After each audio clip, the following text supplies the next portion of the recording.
태어나면서부터 눈과 귀가 먼 사람이 있었습니다.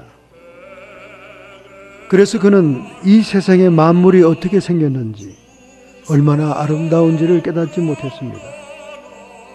그래서 그저 그는 보이지 않는 모든 것이 그냥 까맣다고 생각합니다. 그래서 그는 항상 화가 난 듯한 표정을 지었고, 누구에게든지 싸움을 걸 듯한 태도로 말을 하고, 인생을 즐겁게 만들고 괴롭게 만드는 것들이 결코 크고 엄청난 일이 아니라 극히 보잘것없는 작은 일임을 느끼지 못하는 원망과 불평의 삶을 살고 있었습니다.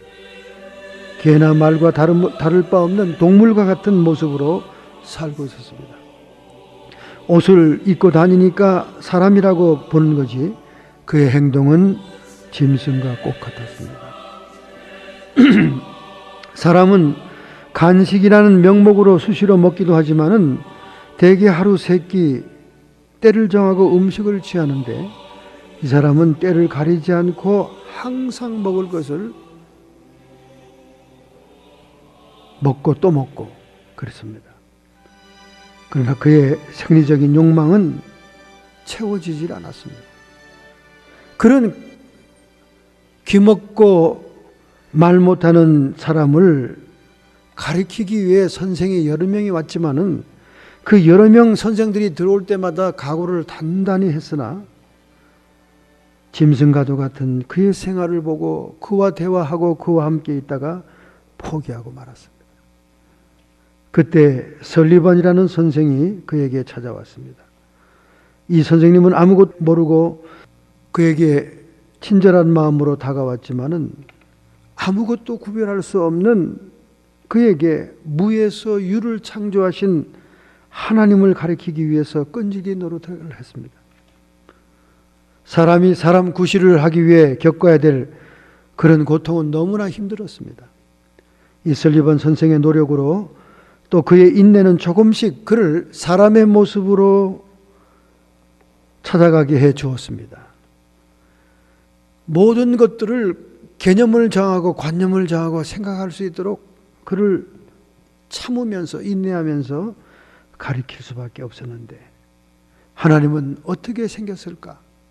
그의 궁금증은 날로 숫자를 더해갑니다. 우유 한 잔을 그에게 갖다 주어도 우유는 어떻게 생겼어요? 우유는 흰색의 액체란다. 흰색이 무슨 뜻인가요? 흰색은 백조의 색깔이란다. 아니, 백조는 또 어떻게 생겼는데요? 백조는 목이 굽은 새란다. 굽었다는 것이 또 무엇이죠? 굽었다는 것은 내가 내 팔을 만져봐라. 그러면 내 팔이 굽은 것을 알 수가 있느니라. 이렇게 수도 없는 끝도 없는 개념과 보이지 않는 세계를 설명하기 위해서, 보이는 세계를 설명하기 위해서 이 선생님의 노력은 정말 눈물겨웠습니다. 이렇게 해서 위대한 헬란 켈러가 탄생이 되는 것입니다. 박사학위를 받고 세계의 명사가 되는 헬렌 켈러. 그는 그의 선생님의 인내심에서 이 땅의 천재와 같은 인물로 태어나게 됩니다. 여러분, 이렇게 보이는 세계도 눈이 먼 사람에게 설명하기가 얼마나 힘든지 몰라요. 하나하나 얼마나 설명하기가 힘든지 모릅니다. 하물며 저 우주보다 광대한 보이지 않은 영적인 세계, 은밀한 세계, 깊고 어두운 세계, 그 영적인 세계를 누가 알아낼 수 있겠습니까? 깊고 은밀한 일을 나타내시는 자 하나님을 만나 그의 지혜를 베품으로 인해서 역사 무대의 중심에 등장한 인물이 있으니 그가 바로 다니엘이라는 사람입니다. 다니엘이라는 이름의 뜻은 히브리 말로 하나님은 나의 심판자다, 그런 뜻입니다. 이사야 선지자처럼 그는 유대 지파로서 왕족이었어요. 이 다니엘의 생애를 통해 계시된 사건들이 인류의 장래의 사건을 드러냅니다. 그래서 다니엘서는 구약의 계시록이다, 그렇게 칭하고 있습니다. 제1부 1장은 궁중교육을 받는 과정이 나옵니다. 궁중교육. 왕족으로서 끌려온 그들이 느부갓네살 왕의 택함을 받아 궁중의 일꾼이 되기 위해서 궁중 교육을 받는 과정이 나옵니다.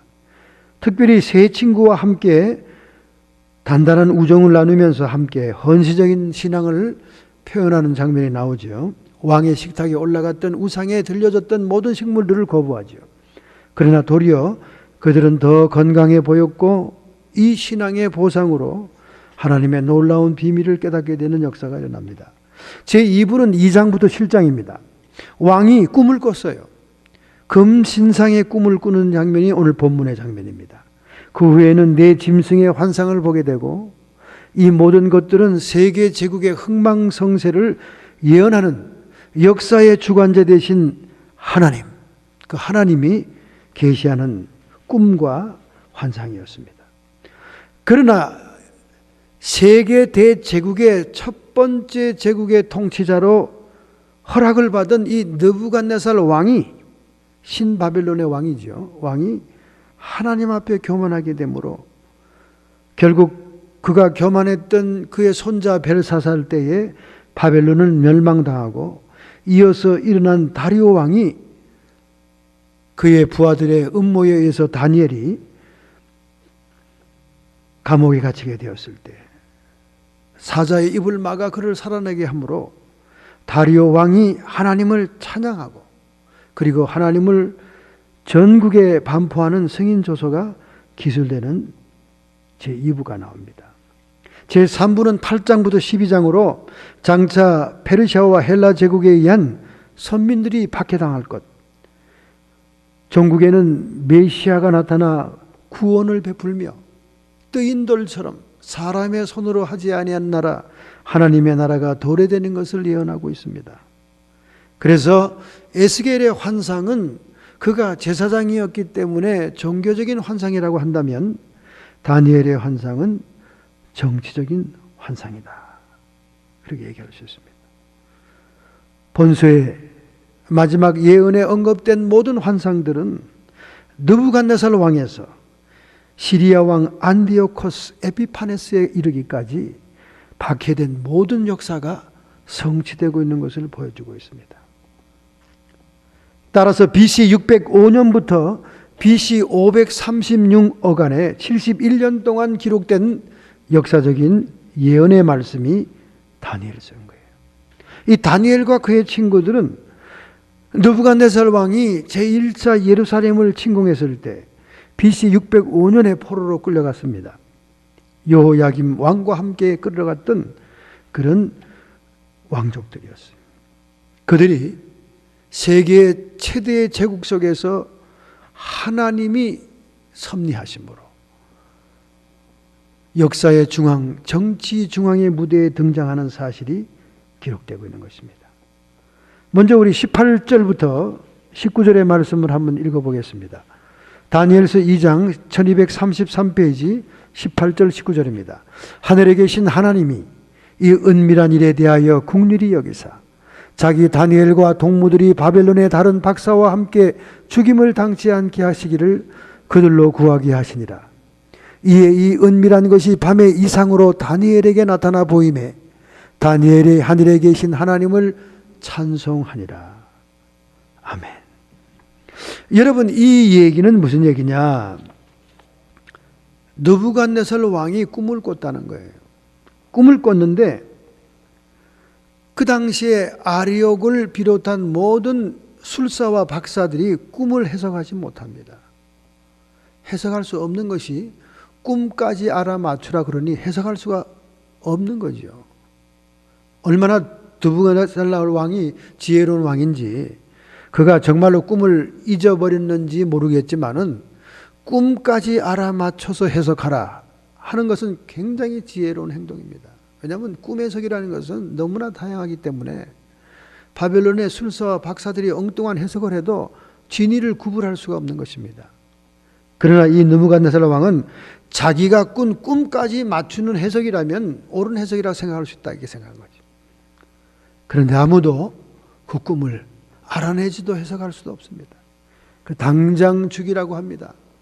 박사와 술사들이 죽임이 당하게 되었을 때 시위대장 아리옥이 죽이러 나갈 때 다니엘이 그를 멈추어서 왜 그렇게 급하십니까?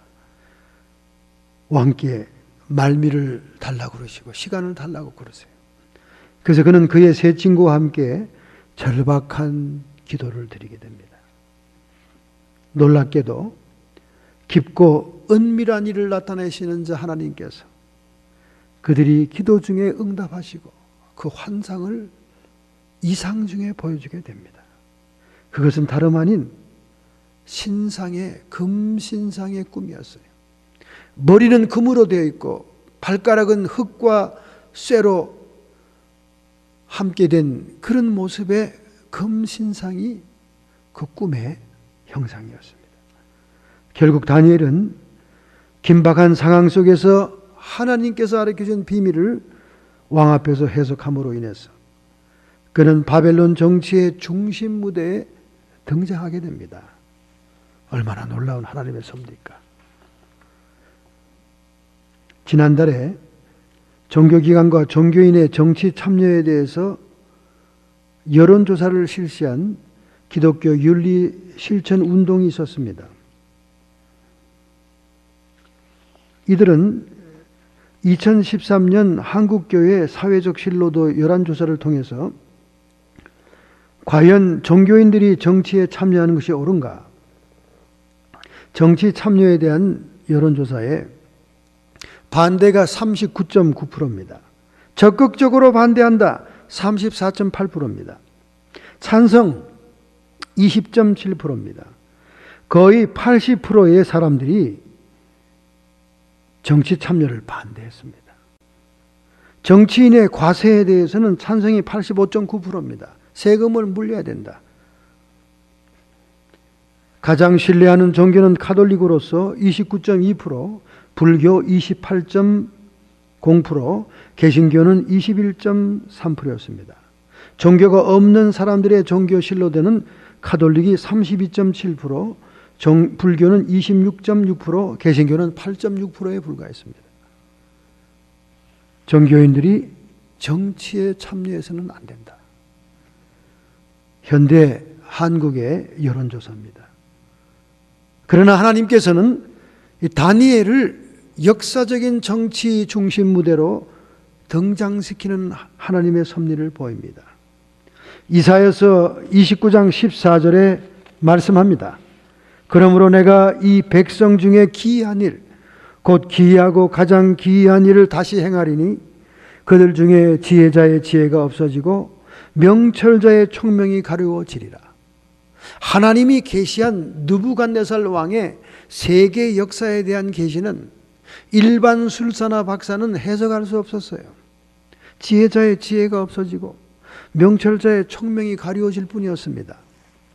그러나 그의 친구들과 함께 오직 기도로 하나님께 나갔던 다니엘에게 하나님은 그 꿈의 비밀을 해석하게 하고 그 해석으로 인하여 느부갓네살 왕이 하나님을 찬양하게 합니다. 너희 하나님은 신 중에 신이요 왕 중에 왕이시요 은밀한 것을 보이는 자신이라. 성삼위 하나님을 찬양하게 하는 것입니다. 신 중에 신, 성부의 하나님을 얘기합니다. 왕 중에 왕, 성자의 하나님을 얘기합니다. 은밀한 것을 나타내시는 자, 성령 하나님을 얘기합니다. 성삼위 하나님의 이름을 높이게 할 수 있는 그런 놀라운 역사가 다니엘을 통해서 일어난 것입니다. 그 계시의 내용은 인류의 역사를 보여주고 있습니다. 금머리는 느부갓네살 왕이 다스리는 신바벨론을 얘기했고, 그 다음에 메데와 파사, 그리스와 로마 제국, 그리고 현대에 이르는 유럽의 대제국과 오늘날의 국가까지 이르는 그런 인류의 역사를 인간의 형상으로 보여주었습니다. 그리고 산에서 떼인 돌이 날아와 그 금신상을 깨트리니까 태산이 되었더라. 세상 나라는 멸망하고 하나님의 나라가 도래될 것을 역사적으로 계시하고 예언한 하나님의 말씀이었습니다. 여러분, 이러한 깊고 은밀한 일을 어떻게 우리가 알 수 있겠냐 그 말이지. 보이는 것도 소경에게 설명하기 힘든데 보이지 않는 세계를 어떻게 우리가 깨달을 수 있냐 그 말입니다. 그것은 오늘 기도를 통해서 다니엘과 그의 친구들이 하나님의 해석을 받게 됩니다. 오늘 우리 성도들의 신앙생활 가운데 기도를 빼놓고는 우리 신앙을 생각할 수가 없습니다. 아브라함 링컨은 16대 대통령으로 출마했습니다. 재선을 위해서 애쓰고 있었는데 그때 전쟁 중에 맥클란 장군의 도전으로 몹시 국가의 정세가 어지러운 때였습니다. 링컨의 아들 웰리는 전염병으로 죽을 위험에 처해져 있었습니다. 그래서 그는 이 답답한 심정을 상담하기 위해서 자신의 교구 목사인 빈톤 목사님을 찾아가서 상담을 한 후에 자기 집으로 초청해서 가정예배를 인도해달라고 간곡히 부탁합니다. 그 가정예배 인도 후에 그는 간절히 산에 올라가 하나님께 기도했습니다. 아브라함 링컨은 마침내 제16대 대통령의 맥클란 장군을 물리치고 재당선되게 됩니다. 그리고 전쟁은 승리로 이끌게 됩니다. 그는 평생 금주금연하며 웃고 사는 것을 신조로 삼았으며 그는 항상 이렇게 고백했습니다. 나는 어렵고 고될 때마다 힘들 때마다 인간적으로 사방이 막힐 때마다 무릎 꿇고 기도합니다. 내게는 능력도 충분한 지혜도 없지만 이렇게 기도하고 나면 하나님이 지혜도 주시고 감당할 능력도 주었습니다. 여러분, 링컨이 이렇게 기도의 사람이었기 때문에 그의 인격과 삶은 점점 하나님의 형상을 닮아가는 어느 날까지도 모든 미국민의 마음속에 제일 먼저 떠오르는 대통령이 되고 있지 않습니까?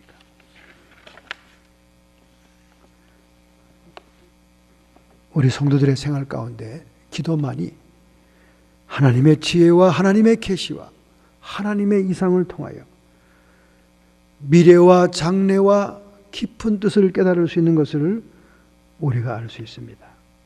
요한일서에서 말씀했습니다.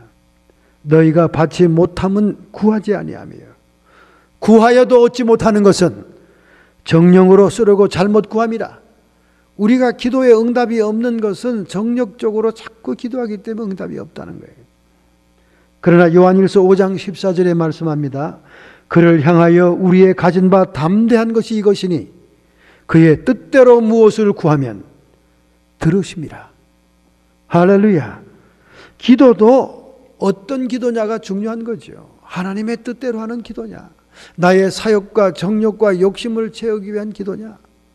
하나님의 뜻대로 하는 기도는 반드시 하나님이 들으신다 그 말이지.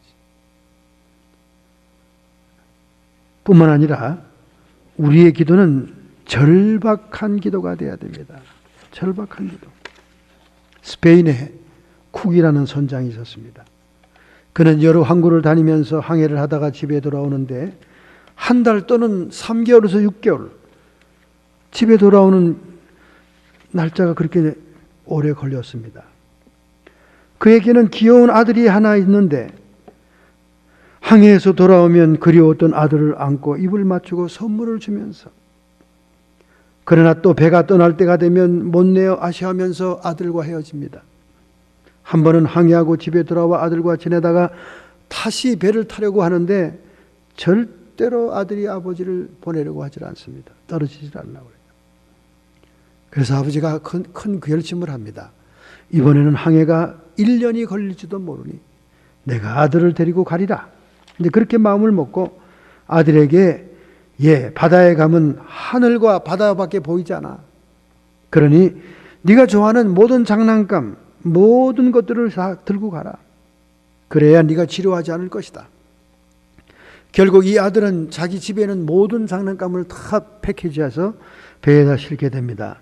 그리고 마지막으로 자기의 친구와 같이 아버지와 함께 놀지 못하는 때가 되면 항상 함께 지냈던 어린 원숭이 새끼 한 마리를 데리고 갑니다. 아버지와 선원들은 바쁘니까 아이는 손실해서 원숭이와 놀았습니다. 그런데 하루는 이 원숭이가 아이의 모자를 빼앗았습니다. 도망을 치기 시작했습니다. 아이는 자기의 모자를 뺏기 위해서 원숭이를 정신없이 쫓아갑니다. 선실로 가판으로 이리저리 들고 다니다가 원숭이가 나중에는 꼭대기로 올라가는 것입니다. 그래도 아이는 장난 비슷하게 시작됐지만은 끝까지 모자를 뺏으려고 원숭이를 따라 올라갔습니다. 올라가고 또 올라가고 또 올라가다 보니까 제일 돛대 꼭대기에 올라와 있는 거예요. 그런데 갑자기 원숭이는 거기서 난짝 뛰어서 가판으로 뛰어내린 겁니다. 원숭이가 뛰어내린 후에 그 아이는 자기도 모르게 올라간 돛대 꼭대기에서 아래를 내다보니 가물거리고 사람들도 개미처럼 보였습니다. 다리는 힘이 빠지고 무서워서 울기 시작합니다. 정말 거기서 손을 놓으면 그는 죽는 것입니다. 이 사건을 지켜본 선원이 재빨리 선장에게 뛰어갔습니다. 자초지정을 선장에게 말하니까 선장이 두 눈을 지그시 감았습니다. 선장인들 뛰어가봤자 대책이 없는 거예요. 돛대 맨 꼭대기에 있는 아이 손만 놓으면 즉사입니다. 선장은 눈을 들고 있다가 자기가 호신용으로 감추어뒀던 총을 챙깁니다. 그리고는 돛대 밑에 서서 그 아이에게 소리를 질렀습니다. 자, 이제 바다로 뛰어내려라. 네가 발로 차서 바다로 뛰어내려. 내가 5을 세는 동안 뛰어내리지 않으면 이 총으로 너를 죽이겠다.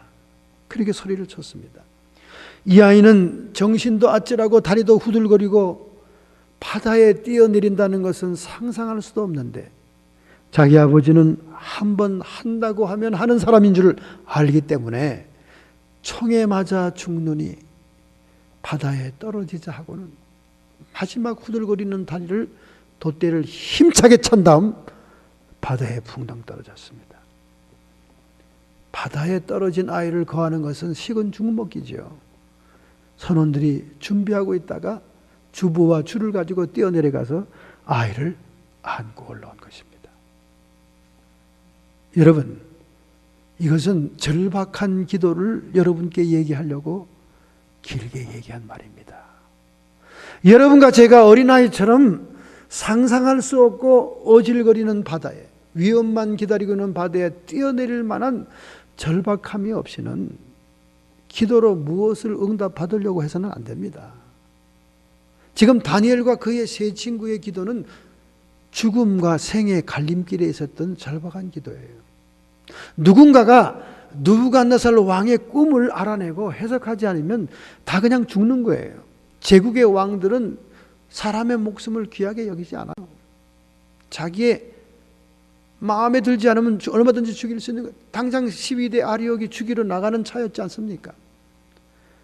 하나님께 절박한 기도를 드린 그들은 이상 중에 그 모든 계시를 받게 되는 것입니다. 여러분, 오늘 여러분과 저의 기도를 돌이켜 봐야 돼요. 되면 되고 말면 말고 그냥 적당히 하나님 알아서 해주세요. 이런 기도로 응답받기를 원해서는 안 됩니다. 정말 우리가 절박한 기도를 해야 됩니다. 하나님의 뜻대로 하는 기도야 응답하지만은 절박한 기도여야 또한 응답합니다. 이제 세 번째는 어떤 사람이 기도하느냐가 또 중요한 겁니다. 다니엘과 다니엘의 세 친구는 죽기를 각오하고 궁중 교육을 거부하는 왕의 식탁의 음식을 거부합니다. 여러분, 느부갓네살 왕의 식탁에서 나오는 음식은 너무나 기름지고 너무나 진수성찬입니다. 이 호의를 무시했다가는 죽는 거예요. 왕의 명을 어기는 거니까. 그러나 그들이 그 음식을 봤을 때 하나님의 율법에 금지된 식품이었습니다. 그리고 바벨론의 모든 우상들에게 먼저 바쳐졌던 음식 재료의 음식이었습니다. 여러 가지 이유로 인해서 그들은 그 음식을 먹을 수가 없었던 거예요. 단호하게 거부합니다. 뜻을 정해서 다니엘과 세 친구들이 그 음식을 먹지 않기로 결단합니다. 죽음입니다, 여러분. 그러나 담당자 환관에게 부탁을 하지요. 우리가 그 음식을 먹는 자들보다 더 수척하거나 얼굴빛이 어둡거나 건강이 해친다면 당연히 우리는 죽어 마땅합니다. 10일간만 시험해 보십시오. 과연 10일간 시험해 봤더니 그들의 얼굴에 광채가 났고 더 건강했기 때문에 그것이 문제가 되지 않았던 것입니다. 정말 여러분과 저는 하나님의 말씀을 어기지 않고 뜻을 정해서 자기의 생명을 내놓는 그런 신앙을 가지고 있느냐 그 말이에요. 그런 신앙의 사람들로 기도하느냐 그 말입니다. 생각을 해보세요. 거라사 지방에는 평생도록 온몸을 쇠사슬로 묶고 있는 미치광이 같은 귀신 들린 자가 있었습니다. 그 거라사의 거리는 그 동네의 문제거리였어요. 그런데 예수님이 지나가면서 그 군대 마귀를 쫓으니까 2,000마리의 돼지떼에게 들어가서 돼지는 바닷속에 몰살했습니다. 그때 그 동네 주민들이 예수님께 뭐라 그럽니까? 이야, 과연 주님입니다. 어떻게 주님이시니까 이런 귀신을 쫓아내고 우리 동네의 문제를 해결했구만요. 정말 저 거라사 거린 때문에 우리가 공포에 떨었고 동네가 시끄럽고 그랬는데 정말 구주십니다. 메시아입니다. 정말 주님을 찬양합니다. 이렇게 얘기했습니까? 뭐라 그랬습니까? 선생이요, 우리 동네를 떠나소서. 그렇게 얘기합니다. 태어날 때부터 귀신 들린 자요, 그 동네에 두고두고 문제입니다. 이렇게 문제를 해결해 주는 분이 보니까 메시아시요, 우리 동네의 각종 문제를 또 해결해 달라고, 영적인 문제를 부탁하기는커녕 떠나달라고 그랬습니다.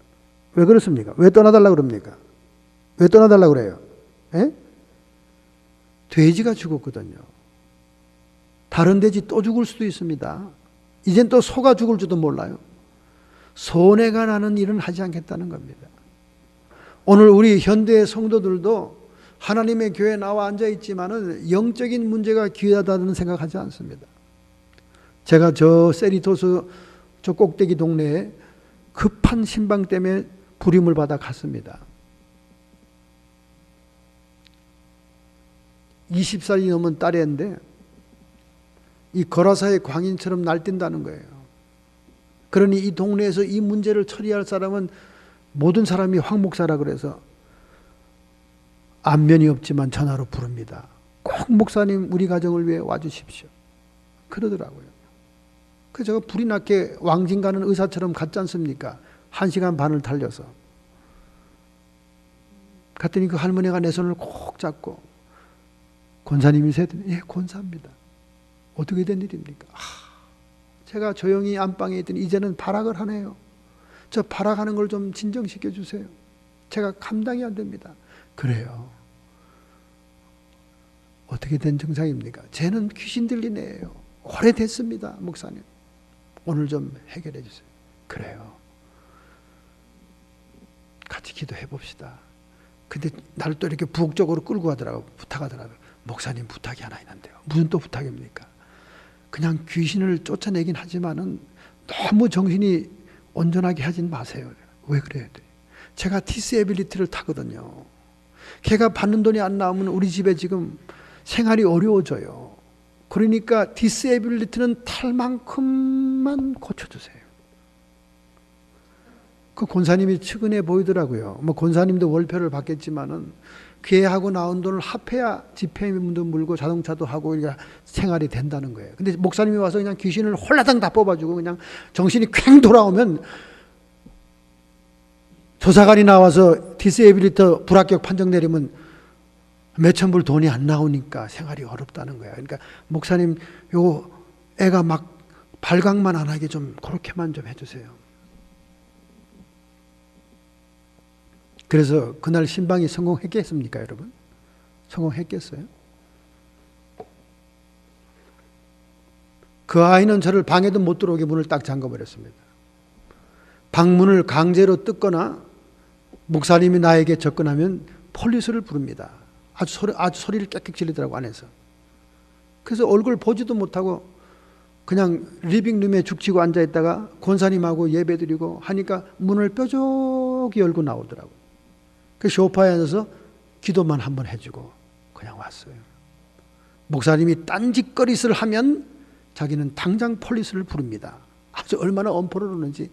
그 딸도 그 딸이고 그 권사님도 그 권사님이고 참 가관이더라고요, 여러분. 돼지가 죽으니까 떠나서서 우리 동네에서 그 골칫거리 머리 아픈 걸어서의 거린 귀신 들린 자, 아무도 손댈 수 없는 자, 군대막이 들린 자를 고쳤건만 자기들의 이익이 안 되고 손해가 끼쳐지니까 앞으로 어떤 손해가 더 올 줄 모르니까 떠나서서 우리 동네에서 이런 만보와 심보를 가진 성도들이 오늘날 얼마나 많냐 그 말이에요. 영혼의 문제가 중요하고 내세의 문제가 중요하다는 사실을 깨닫지 못하고 눈앞의 이익이 중요하다고 생각하는 사람이 얼마나 많습니까? 오늘 여러분들이 어떤 사람으로서 하나님께 기도를 드리고 있습니까? 이익을 취하는 자입니까? 의의를 구하는 자입니까? 여러분이 이익을 취하는 자라면 그 기도가 과연 상달될까요? 의의를 구하는 자라면 얼마든지 하나님이 여러분의 기도를 응답하시면서 더하여 주실 것입니다. 할렐루야.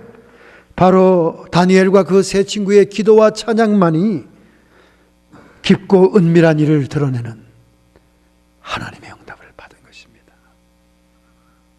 두 번째 여러분 보십시다. 두 번째 47절입니다. 47절.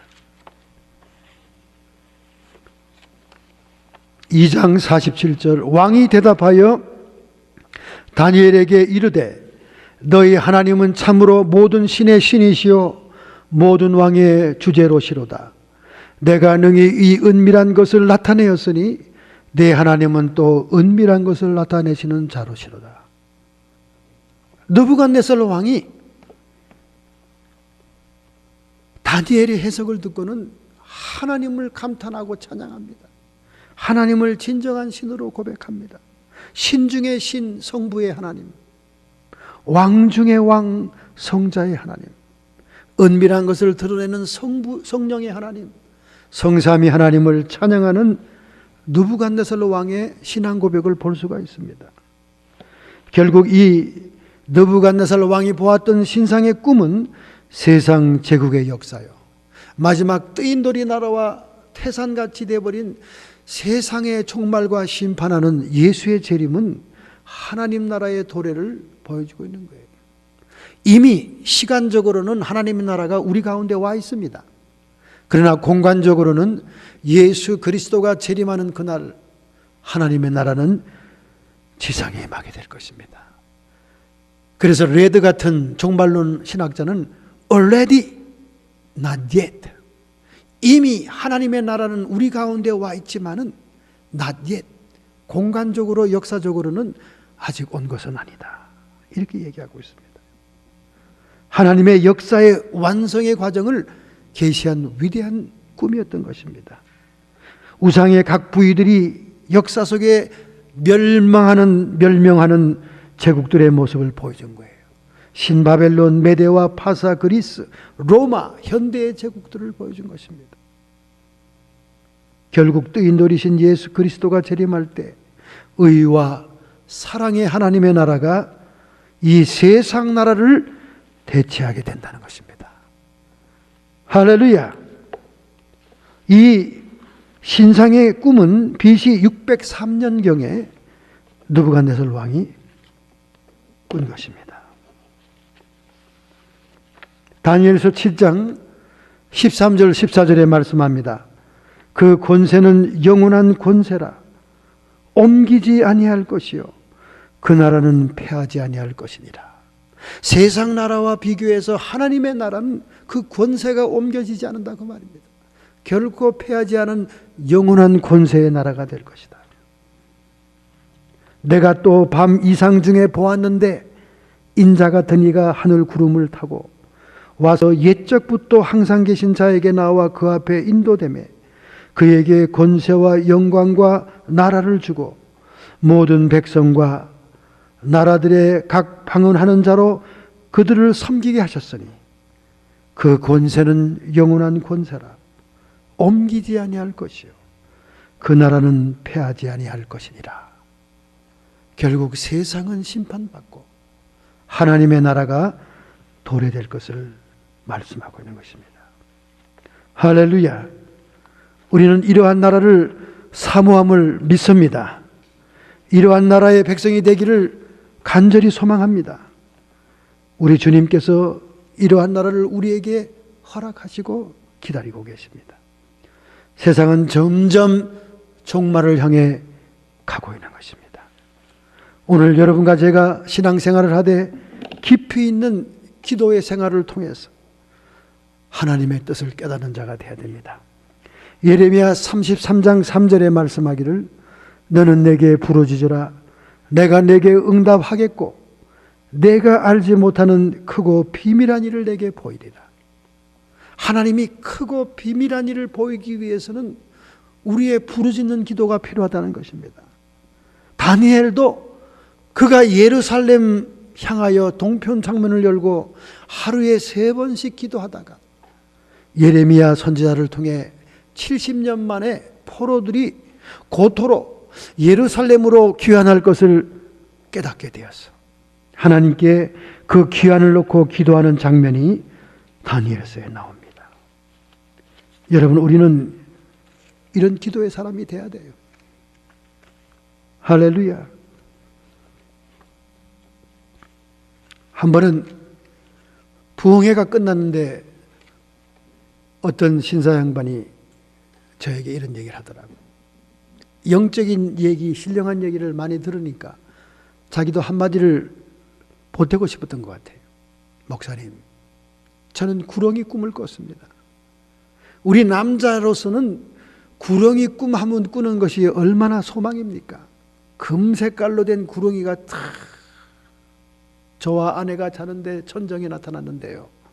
저희들을 멀끄러미 쳐다보더라고요. 저는 이 꿈을 꾸고 난 다음에 얼마나 기분이 좋은지. 우리 친구들이 꿈을 사겠다고 하는 사람들이 많았어요. 절대 저는 팔지 않았습니다. 그런데 그 구렁이 꿈을 보고 나서 얼마 안 돼서 우리 딸애를 수태했는데요. 목사님, 그 딸애는 장사 큰 인물이 되겠죠. 아마 그 딸애 때문에 우리가 집안에 큰 황금 덩어리가 굴러 들어오겠죠. 막 꿈에 부풀러서 어쩔 줄 모릅니다. 제가 한마디 했죠. 물론 세상 꿈 해몽으로는 금색깔의 구렁이는 돈이 들어오는 것으로 얘기합니다. 심지어 돼지 꿈도 부귀공명을 누리는 꿈입니다. 그렇게 해석들 하죠, 세상에서는. 그러나 이 세상에서 금덩어리를 만져본들, 돼지로 인해서 부귀영화를 누려본들, 그것이 마귀에게 영혼을 팔고 난 다음, 영혼을 전당 잡히고 난 다음 얻는 것이라면 무슨 소용이 있겠습니까? 우리 믿는 성도의 세계의 영적인 꿈 해석으로는 아주 나쁜 꿈입니다. 아마 형제님은 그 딸을 위해서 평생 동안 기도를 많이 해야 될 겁니다. 오히려 사탄들이 역사합니다. 이러한 꿈을 꾼 자들은 사탄을 숭배하고 우상을 숭배하면 그런 황금과 부귀영화가 오겠지만은 오히려 대적하고 신앙생활을 잘하면 환란이 먼저 따르게 될 것입니다. 그 얘기를 듣고 나더니 아주 씁쓸한 얼굴로, 침통한 얼굴로 머리를 긁으면서 가는 걸 보았습니다. 또 어떤 사람은 그런 얘기를 하죠. 목사님, 우리 친구가요, 이번에 한국에서 오는 친척들과 함께 카지노에 갑니다. 리노를 가고 라스베가스를 갑니다. 걔가 꼭 기도 좀 부탁하라고 말씀드렸어요. 이번에 잭팟 터지면 꼭 교회에다 11조를 하겠답니다. 목사님, 그저 기도 한번 우리 친구를 위해서 해주세요. 이름은 김성인입니다. 그렇게 저한테 부탁을 하더라고요. 그래요?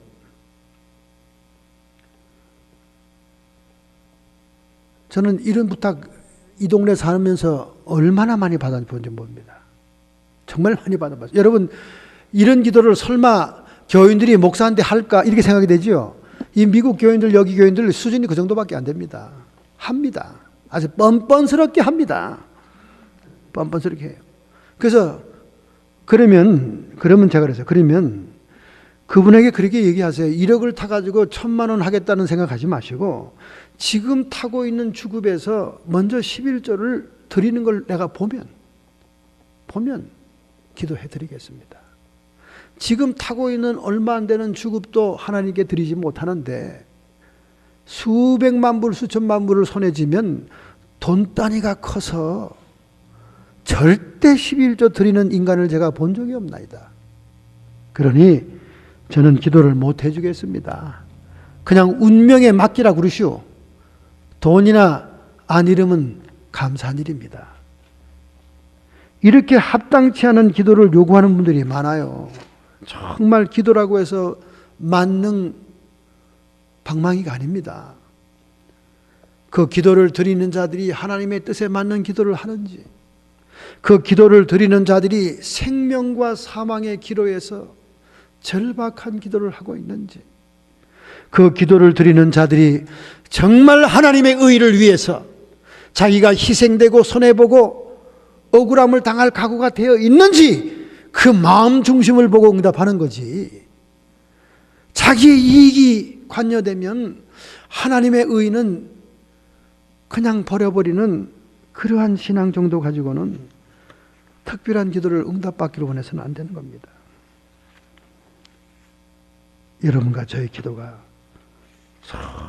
정말 절박한 기도가 되어야 될 줄로 믿습니다. 할렐루야! 이런 기도의 생활로 바꿔야 될 줄로 믿습니다. 하나냐와 미사엘, 아사라와 같은 믿음의 동지와 친구들이 있었기에 그는 기도의 후원을 받으면서 기도 생활을 깊이 해서 다니엘의 후반부에는 인류 미래의 역사들이 나옵니다. 요한계시록과 일치되는 70일의 역사가 나오죠. 그 70일의 역사는 따로 우리가 말세론에서 공부를 해야 됩니다. 굉장히 좀 어렵죠. 어려워요. 그 70일의 사건을 통해서 마지막 종말의 요한계시록과 일치되는 인류의 종말의 얘기가 나오죠. 이렇게 다니엘은 깊은 기도 생활로 하나님의 놀라운 계시를 받게 됩니다. 그는 여러 가지 많은 이상과 환상을 보고 꿈을 해석하게 되고, 이런 꿈을 해석한 후에 총리로 등극을 하게 되죠. 다리오 왕 때는 120방백이 그를 시기합니다.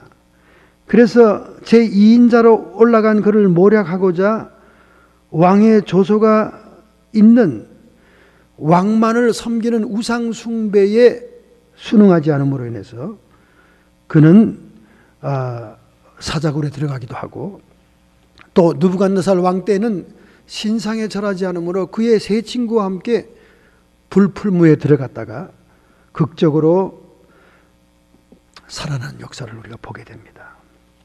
이런 이방 땅의 우상만이 주인되는 그런 땅에서 그는 하나님 여호와의 이름을 높이는 위대한 하나님의 종으로 쓰임을 받은 것입니다. 할렐루야! 인류의 역사라는 것이 그렇게 여러분 자기의 뜻대로 절대 되질 않습니다. 인류의 역사가 사람의 뜻대로 되질 않아요. 그래서 그 클레오파트라와 얽혀 있는 우리 얘기가 있죠. 클레오파트라와 그 시리아 왕인 안디오코스 에피파니스 3세가 애굽을 전쟁으로 이기지 않고 그의 딸을 정략 결혼을 시킵니다. 톨레미 왕한테 시켜요. 그러면 자기 딸이 그 나라에 들어가서 피 한 방울 흘리지 않고 시리아의 속국이 될 줄 알고 정략 결혼을 시킨 거예요. 그런데 이 자기 딸, 믿던 딸 클레오파트라가 톨레미 왕의 편을 들어서 로마와 손을 잡게 됩니다. 안디오코스 에피파네스는 딸에게 속아 넘어가는 거죠. 딸이라 할지라도 자기 이익 앞에서는 아버지를 배신한다 그 말이죠. 인류의 정치사, 인류의 역사라는 것이 사람의 뜻대로 되지 않는다는 것을 다니엘서는 보여주고 있는 것입니다. 오직 하나님만이, 하나님의 섭리만이, 하나님의 주권만이 인류의 모든 나라를 멸망시키고 하나님 나라를 도래케 하는 위대한 권세임을 우리가 깨달아야 됩니다. 할렐루야. LA에 있는 K라는 목사님이 계십니다. 이 목사님이 병상에서 간증한 말씀을 제가 봤는데 참 기가 막힙니다. 몇 년 전에 상악골 종양으로 5번이나 수술한 목사님입니다. 4년이 넘도록 수술을 반복하면서 그 목사님의 믿음은 종이장처럼 얇아졌다고 고백합니다. 마지막 수술을 받을 때 그는 이런 생각이 들었답니다. 혹시 하나님이 나를 이미 버리셨는지도 모르겠다. 5번이나 상악골 종양으로 수술을 하면서 그의 믿음은 다 사라지게 된 거예요. 그냥 침상 옆에서 흐느껴 우는 사모님의 기도 소리만 귀에 쟁쟁합니다. 마지막 수술에 임하게 되었습니다. 집도 의사가 수술 과정을 미리 짧게 브리핑 설명을 합니다. 종양 때문에 얼굴에 신경다발을 통째로 제거해야 됩니다. 눈알을 받쳐주는 뼈가 소실되었기 때문에 종양을 떼어낸 후에는 플라스틱을 삽입해서 안구를 고정할 것입니다. 그러니 시력을 완전히 잃을 확률이 높습니다. 마음의 준비를 하십시오. 차디찬 감정 없는 의사의 냉혹한 선언이었어요. 자기가 이제 소경이 될 수 있다는 거예요. 생명을 부지하기 위해서는 안구를 고정시키는 플라스틱을 삽입하는데 시력을 잃을 수 있으니 마음의 준비를 하세요. 차가운 기계 같은 의사의 말에 그는 너무나 절망의 구렁텅이에 떨어졌습니다. 그리고는 수술 동의서에 서명을 한 다음 차가운 수술대 위에 다시 길고 긴 새벽잠에 들어가게 되었습니다.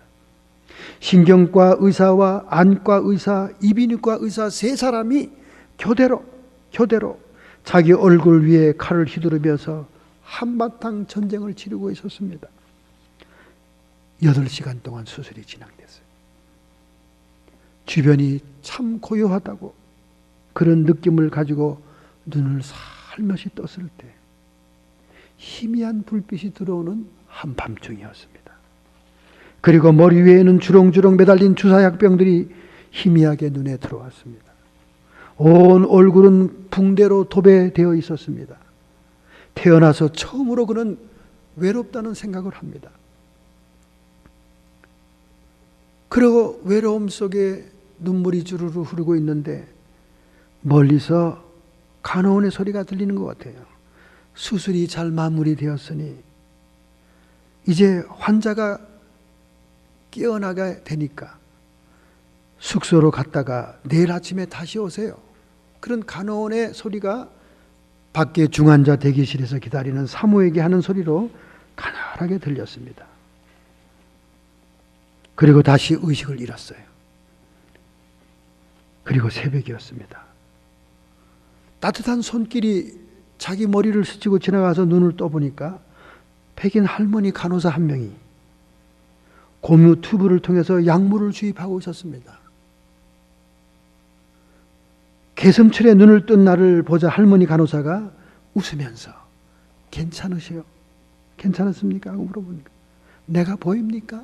그리고 물어보는 거예요. 그래서 풀린 눈으로 눈을 깜빡깜빡하자 할머니가 머리를 쓰다듬어 주었습니다. 다 잘 되었으니 걱정하지 말고 편하게 잠을 더 자세요. 그리고는 손으로 머리를 쓰다듬었는데 얼마나 황홀한 느낌이 들고 머리의 아픔과 고통이 사라지는 느낌을 느꼈습니다. 너무 손이 따뜻해서 목사님은 그 손을 만지고 싶었어요. 그리고 할머니가 부드럽게 이렇게 얘기합니다. 사람이 죽고 사는 것은 하나님의 허락이 있어야 돼.